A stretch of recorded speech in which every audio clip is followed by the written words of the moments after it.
Hey everybody, welcome back into Occupy Democrats, and let it never be said in this breaking story that the Republicans, and especially in the 2 terms of Donald Trump, they'll never let a tragedy go by they don't manage to co-opt and turn into something that involves money. I mean, let's do remember, Donald Trump is the man right after 9/11 who talked about the fact that he now had the tallest building in Manhattan. This is how this man thinks. So none of what he says like this, in light of Charlie Kirk's death, should surprise you. Really concerned for our country. We have a great country. We have a radical left group of lunatics out there, just absolute lunatics. And for Jon Meacham, the Pulitzer Prize-winning historian and author of The Soul of America, The Battle for Our Better Angels, this past week has been disturbing and all too familiar. And while Jon Meacham wrote that about the soul of America, Donald Trump likes to point at Charlie Kirk's wife and say this. I did. I spoke to Erika, his wife, and we had a long talk, and she's devastated. But let's not forget that just a couple of months ago, Representative, elected official Melissa Hortman and her husband were killed in their homes by a Trump supporter. This. We're here today because an unspeakable tragedy has unfolded in Minnesota. Speaker Melissa and her husband Mark were shot and killed early this morning in what appears to be a politically motivated assassination. Our state lost a great leader, and I lost the dearest of friends. And good old Mike Johnson will just say whatever it takes at the moment to make himself think he's a good man. This. What I'm going to do is what I've always done. I'm always about turning down the temperature and encouraging members to walk in the dignity of their office and treat one another with dignity and respect. And I think this is an important moment for leaders to say that. We get spun up in vigorous debate, but the idea, we don't make it personal. We don't hold it against people individually. We don't think of our friends and neighbors and fellow countrymen and even political opponents as enemies. How devastated are they? But you know what Trump didn't do? He even refused to call Governor Tim Walz just because he ran for vice president. That's the truth of where we are. And yet let it never be said that the Trumposphere people and Charlie Kirk's people won't try to utilize anything to make some cash. This is why Jon Meacham feels this way. What's the state of the American soul today?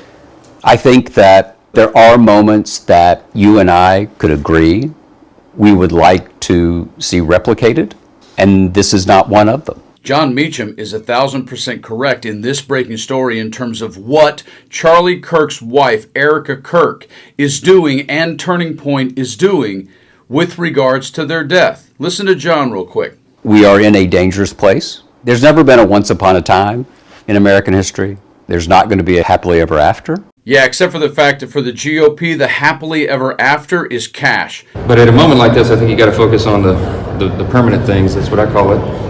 And that's the founding principles of the country and what makes us the great nation that we are. Just cash. It's all about cash. It's terribly sad. It's disgusting. But this breaking story goes to show just how far they're going, unlike Melissa Hortman's family, to make money off of his death.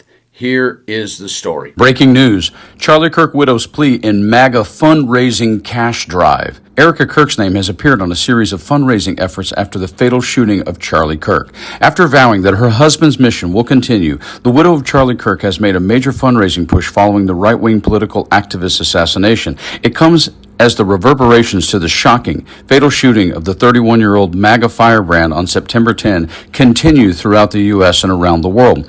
Some American leaders, both Republicans and Democrats, have called for unity and an end to political violence in the wake of his tragic death in Utah last week. Others have used the assassination as a rallying cry. On Sunday, a blitz of fundraising texts went out under Erika Kirk's name for both the organization co-founded by Kirk, Turning Point USA, which organizes and trains young conservatives, as well as its political advocacy arm, Turning Point Action. In quotes, I refuse to let the moment Charlie built die. It will only grow stronger, bolder, louder. Read one text received just after 5 p.m. Eastern Time. The cries of this widow will echo around the world like a battle cry. And on X, take note of this, both a video and these remarks. The evildoers who took Charlie's life, they have no idea what they have done. If they thought my husband's mission was powerful before, they have no idea what they have just unleashed, all caps. It linked to a fundraising page for Turning Point Action, which included a video of Erika Kirk's tearful First Republic marks after her husband's death on Friday. The video appeared on a webpage under the line, in quotes, "The cries of this widow will echo around the world like a battle cry." It also included a brief note written in her name. "The evildoers who took Charlie's life, they have no idea what they've done," the page read. "If they thought my husband's mission was powerful before, they have no idea what they have unleashed." In quotes, Charlie always said, "Never surrender. The movement my husband built will not die." It continued. The fundraising page also stated, "If you refuse to let Charlie's vision die, join me in making Turning Point USA the biggest thing this nation has ever seen," and is signed by Erika Kirk with an image of the couple together. Donors can opt to give any amount, but the suggestion ranges from $25 to $100,000 with a one-time option or as a monthly subscription. However, the flurry of fundraising texts sent under the name of Kirk's widow did not stop there.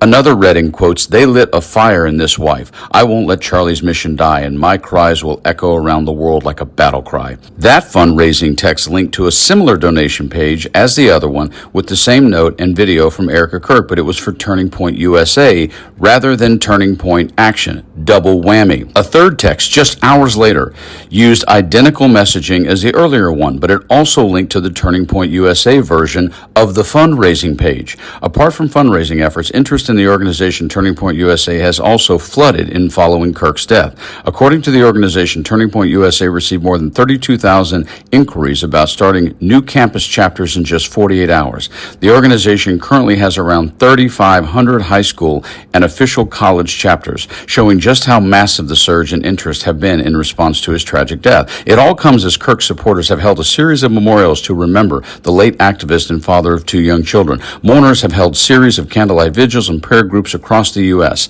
On Sunday, close allies and supporters held a prayer vigil at the Kennedy Center in Washington, D.C. to remember Kirk. It was attended by members of the Trump administration, including H.H. Secretary Robert Kennedy and White House Press Secretary Caroline Leavitt.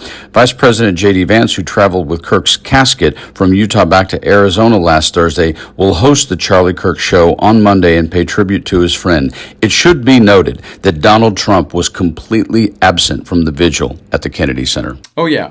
Not one ad, not two, but comedy comes in threes. And nothing funny about an assassination. No one should die over their political beliefs. No one.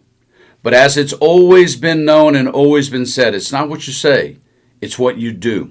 Words do have power. Words can incite. Words can cause massive problems.